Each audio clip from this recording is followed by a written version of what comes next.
Hello and welcome to today's session. So this week we begin with August Wilson's play, The Piano Lesson.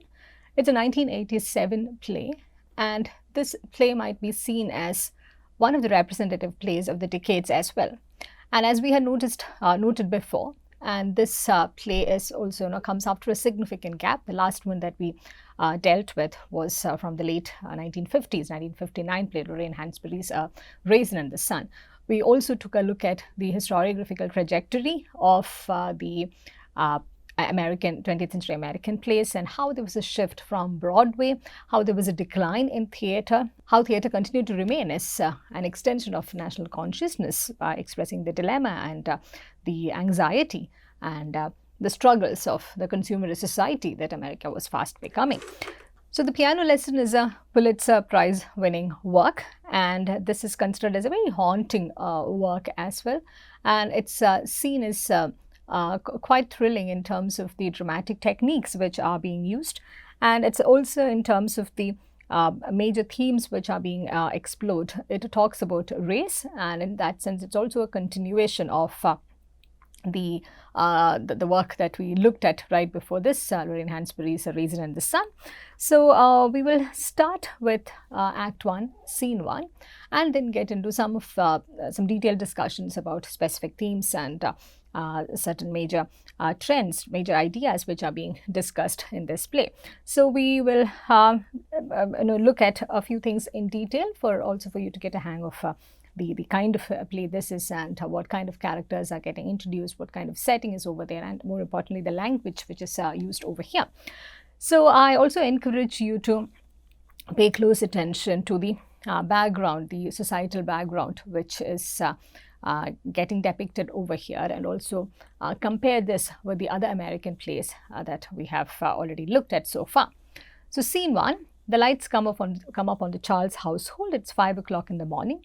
The dawn is beginning to announce itself, but there's something in the air that belongs to the night. A stillness that is a potent, a gathering, a coming together of something akin to a storm. There's a loud knock at the door. So like most of the other plays, right at the outset, the audience is being told of what to expect. Yeah? It is not going to be another morning, and something very tumultuous is about to happen. So Boy Willie, the character, without any introduction, is being introduced, off stage calling, "Hey Doka, Doka." He knocks again and calls, "Hey Doka, her Bernice, Bernice." Doka enters from his room. He's a tall, thin man of 47 with severe features, who has, for all intents and purposes, retired from the world, though he works full-time as a railroad cook. And this is Doka is the one who runs this household, the Charles household. "Who is it?" Boy Willie, "Open the door." "Nigger, it's me, Boy Willie." "Who?" "Boy Willie, open the door." Doka opens the door and Boy Willie and Limon enter. Boy Willie is 30 years old. He has an infectious grin and a boyishness that is apt for his name. He is brash and impulsive, talkative and somewhat crude in speech and manner. Limon is 29, Boy Willie's partner. He talks little, and then with a straightforwardness that is often disarming. "So what are you doing up here?" "I told you, Limon." "Limon talking about you might be asleep." This is Limon, so look, pay attention to the kind of language which is being used over here. You remember Limon Jackson from Down Home? This is my uncle, Doka. So we kind of get a picture of how these characters are related to each other. Doka, who is in the Charles household, is Boy Willie's uncle. Limon Jackson is Boy Willie's partner, the one with whom he is perhaps working with and doing trade with. "Doka, what are you doing up here? I couldn't figure out who that was." "I thought you were still down in Mississippi." "Me and Limon selling watermelons. We got a truck out there, got a whole truckload of watermelons. We brought them up here to sell." "Where is Bernice?" "Hey Bernice." "Bernice up there. Sleep? Well, let her get up." Yeah. So this is 5 o'clock in the morning, mind you. "Hey Bernice, she got to go to work in the morning." "Well, she can get up and say hi. It's been 3 years since I've seen her." So this is again a slightly dysfunctional kind of family perhaps, because the siblings haven't seen each other in 3 years. "Hey Bernice, it's me, Boy Willie." Bernice don't like all that hollering now. She got to work in the morning. She can go back on to bed. Me and Limon been riding 2 days in that truck. The least she can do is get up and say hi. Doka looking out the window. Where you all get that truck from? it's lemons. I told him, let's get a load of watermelons and bring them up here. Boy will he say he is going back, but I'm going to say, see what it's like up here. Yeah. So these two have come together, Lemon and Boy Willie. And now Lemon is saying he's going to stay back over there and check, what kind of fortune he can make there. Boy Willie, going to carry me down there first. I told you I ain't going back down there and take a chance on that truck breaking down again. You can take the train. Hey, tell him, Joker, he can take the train back. After we sell them watermelons, we have enough money. He can buy him a whole railroad car. You got all the watermelons stacked up there. No wonder the truck broke down. I'm surprised you made it this far with a load like that. Where you break down at? We broke down 3 times. It took us 2.5 days to get here. It's a good thing we picked them watermelons fresh. We broke down twice in West Virginia. The first time was just as soon as we got out of Sunflower. About 40 miles out, she broke down. We got it going and got all the way to West Virginia before she broke down again. So we also get a sense of the kind of terrain that they had been covering. It's the suburbs. We had to walk about 5 miles to get some water. It got a hole in the radiator, but it runs pretty good. You have to pump the brakes sometimes before they catch. Boy will he have his door open and be ready to jump when that happens. Lemon thinks that's funny. I told the nigger I gave him $10 to get the brakes fixed. But he thinks that's funny. They don't need fixing. All you got to do is pump them till they catch. So there's a very stark difference in their attitudes towards difficulties, attitudes towards crisis. It is revealed in a very minor sense at the outset of this work, and we get a more deeper sense of it as we move forward. So Bernice, she is awake too, enters on the stairs, 35 years old, with an 11-year-old daughter. She's in still mourning for her husband after 3 years. Yeah, so we are being given a few more details in order so that we can understand this family better. Bernice, why are you doing all that hollering for? Hey Bernice, Joker said you was asleep. I said the least you could get up, at least you could get up and say hi. It's 5 o'clock in the morning and you come in here with all this noise? You can't come like normal folks. You got to bring all that noise with you. So this is something very characteristic of Boy Willie. We understand from Bernice's response. This is how he always was.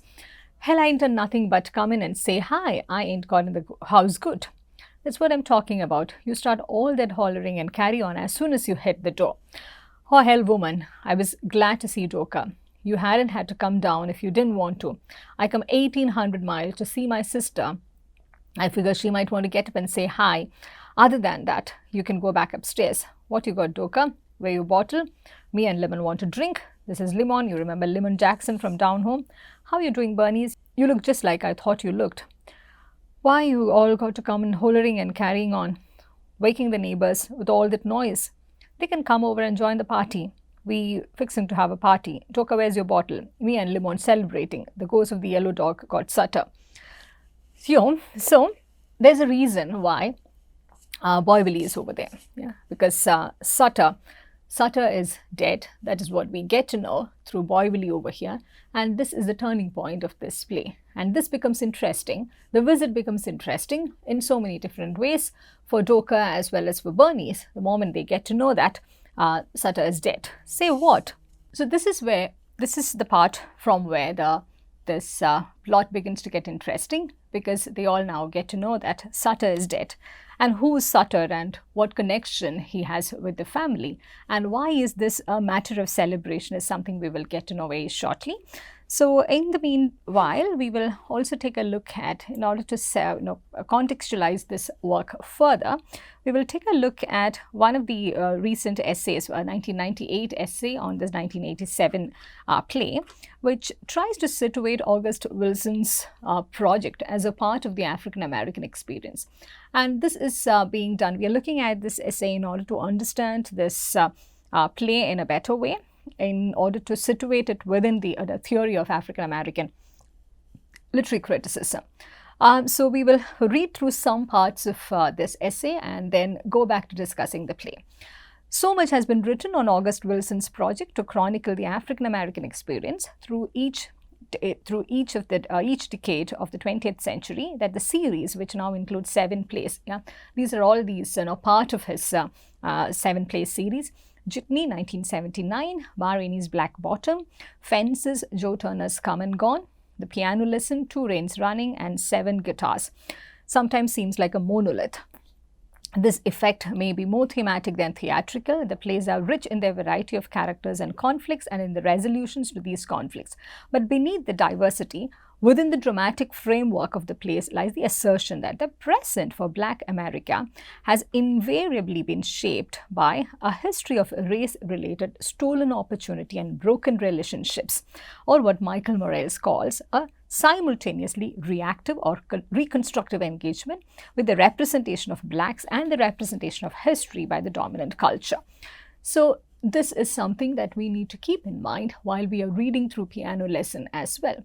The background that the play is foregrounding, the characters, their lives, the responses, the way in which they interact with the rest of the world, all of those things showcase how African American life is shaped by a history of the way in which America in general has dealt with race. So traditionally in Wilson's plays, the protagonist's personal past is the lens through which the present situation is seen. In Piano Lesson, however, Wilson traces the play's historical complications back 3 generations. So this is again very important. It is not something, it's not a one-off kind of an instance that he is trying to depict over here. There is a certain continuity over here, just the way the history of a white family could be traced back to 2 or 3 generations. Here we find that though it's a traumatic, unsavory kind of history, we find that these complications are being traced back to 3 generations of the Charles family. So the history is traced back to 3 generations in order to highlight the historical an incident in the family's slave legacy, and this has left them to face the present in terms of a history that 75 years later, it is not just a personal history anymore. It is communal as well as familial. Yeah? So this is something very hugely interesting about the background of this play. It is not just about one individual, just the way we have noticed in the other plays too. Just like, even while the individual is the protagonist, even while it is about one individual's engagement with the society, with his family, with his community, it's largely about the nation. Here we find that starting from a micro level, this is also a play which goes out into a communal history, goes out to become a large community history which could be traced back to 3 generations. Yeah. So the piano here is a character itself. It's at the heart of this play. The piano is a legacy. The question of legacy here becomes very important because it's being pursued through the lens of African American history. So this is, in fact, this opens up a very different way in which one could deal with African American historiography as well. We did see that in Lorraine Hansberry's play too. They begin to look at the protagonists, the characters, the way in which their relation with the society is being set up. There is an encouragement to the reader to look at the African American history as something very central to the formation of the American society itself. But here we find that August Wilson's The Piano Lesson pushes these boundaries a bit more further. So the action of the play is driven by conflict over how best to engage history. So history is something very significantly important over here. African American history, and that to African American history which is situated right in the mainstream of 20th century America. So this is the kind of history which is iconographically centered and mythology, and which would celebrate the events of the past or as foundation for the present would seek to fulfill its promise. So it's exploring the lives of an African American family and getting into the historiographical elements in a very deep and as well as profound way. So the center of conflict over here, the point of depart, the contention over here is a piano. So the fulcrum of the conflict is the piano. The piano becomes very important here, just the way the glass menagerie as a set also had become important in that play.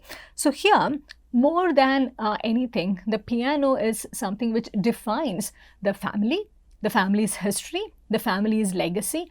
It is, the way the piano is being looked at by different members of the family. It also tells us about the way they engages with the past. For some, it is something which needs to be held on to, something that needs to be passed on to the next generation. For the others in the family, it's something that should be used, that should be utilized in a materialistic sense to gain something which would make their acceptance more complete in the mainstream. So the point of contention over here is this piano. Boy-Willie, the great-grandson of the slave whose art graces the piano, has come north to Pittsburgh to claim his half of the piano, which is currently in possession of his sister Bernice. So this is also setting the context for the visit of Boy-Willie, which we saw in the first part of the play, why he is there traveling 1800 miles and reaching Bernice's house at dawn. So we do understand in what context Boy-Willie is presented as well. He is a ruffian. He feels that the proceeds from the sale of the piano can offer him the best chance to escape the economic and social oppression that has burdened the men in his family since slavery. And his dream is that of an escape. And this is very important over here because it's not something that would fit in perfectly with the American dream. It's a very different sort of a projection that we find over here. So coming back to this play, now that we know what is going to be the bone of contention after Sutter's death. Sutter was a family who was holding the Charles household in slavery for the longest time. So they are, Bernice is now trying to understand what happened to Sutter. Ask Limon, they found him the next morning. Say he drowned in this well. When this happened, Boy-Willie, about 3 weeks ago, me and Limon was over in Stoner Country when we heard about it. We laughed. We thought it was funny. A great big old 340-pound man gonna fall down his well. It reminded me of Humpty Dumpty. Everybody say the ghost of the yellow dog pushed him. I don't want to hear that nonsense. Somebody down there pushing them, people in their wells. Bernice does not believe what is being told to her. She does not believe this story that Boy-Willie and Limon are trying to tell her. What was you and Limon doing over in Stoner Country? Yeah. So there's a lot of suspicion about the details that they are giving. And now we also, if you recall, there's also a 3-year absence in this family. They haven't seen each other for 3 years. Maybe there is a dark history which is waiting to be revealed as well. So what were they doing in Stoner County? We were down there working. Limon got some people down there. My cousin got some land down there, was helping him. Got near about 100 acres. He got it set up real nice. Me and Limon was down there chopping down trees. We was using Limon's truck to haul the wood. Me and Limon got a truckload of watermelons out there. Doka, where's your bottle? I know you got a bottle stuck up in your room. So they are trying to talk about different things, Limon and Boy-Willie. And Bernice is again coming back to the point saying, where did you get the truck from? I told you it's Limon's. Where did you get the truck from, Limon? Limon is saying he bought it. Where he got the truck from, Boy-Willie. And again, she's asking. There's a lot of distrust over here. And we will very soon get to know of the reason as well.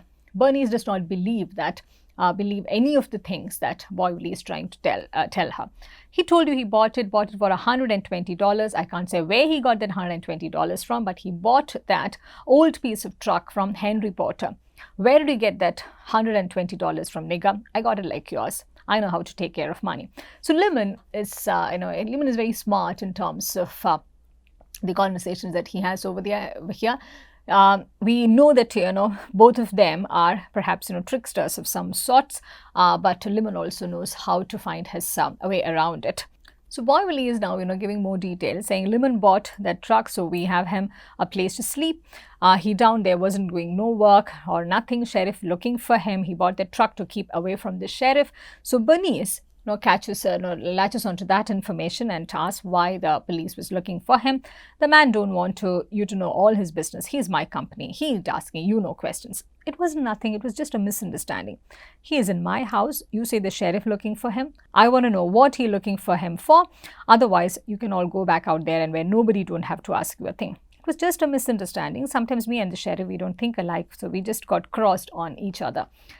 Might be looking for him about that truck. He might have stolen that truck. So maybe there is a history for Boy-Willie as well. with theft. No, maybe they earlier also they must have got into trouble with the police, which is why there's a lot of distrust in Bernice's mind too. So very soon we are also introduced to this 11-year-old daughter, Bernice's son, Martha, who she's afraid will also be woken up with all this shouting and yelling at the crack of dawn. And right after this, now we are introduced to the central character, this object, the piano. So this is the description of the piano. That's my uncle, that's Dorcas' brother. You heard me talk about the whining boy. About our winning boy, he played piano. He had made some records and everything. He's still doing that, Dorca. He made 1 or 2 records a long time ago. That's the only ones I ever known him to make. If you let him tell it, he's a big recording star. Yeah. So now, very soon they are going to hear about the details of the piano. Is that the piano? Lemon notices the piano and asks, is that the piano? Yeah, look here, Lemon. See how it all got these carvings on it. See, that's what I was talking about. See how it's carved up real nice and polished and everything. You will never find another piano like that. Yeah, that looked real nice. I told you, see how it's polished. My mama used to polish it every day. See there, all the pictures carved on it. That's what I was talking about. You can get a nice price for that piano. That's all Boy Willie talked about the whole trip up there. I got tired of him talking about the piano. Yeah. So this is very interesting because now we get to know that they came all the way till there for the piano. Yeah. Because they had obviously been talking about the piano, as he mentions over here, and now he comes to the details about Sutter. This is where the pieces are beginning to fall into place too. So Sutter's brother is selling land. He say he's going to sell it to me. That's why I came up here. I got one part of it. Sell the watermelons and get me another part. Get Bernice to sell that piano and I'll have the third part. Bernice isn't going to sell that piano. So we will stop with this today. So this is going to be the bone of contention over here, the piano, whether to sell the piano or not. And what is the significance of this piano? Why is this a legacy? And what is the significance of Sutter's land? Why does Boy Willie, why does he want to buy that land? And why does he want to buy that land by selling the piano? And what is the connection? What's the role that this piano plays in holding this family together? This piano seems to be this one thing which is now bringing this family together after so many years. And it also seems to be this one object which will take us back to history, take us back in time, take us back to perhaps 3 generations in order to understand the kind of history that this family as well as this community had. So with this, we bring this session to an end and we will continue this discussion in the following sessions. I thank you for your time and I look forward to seeing you in the next session.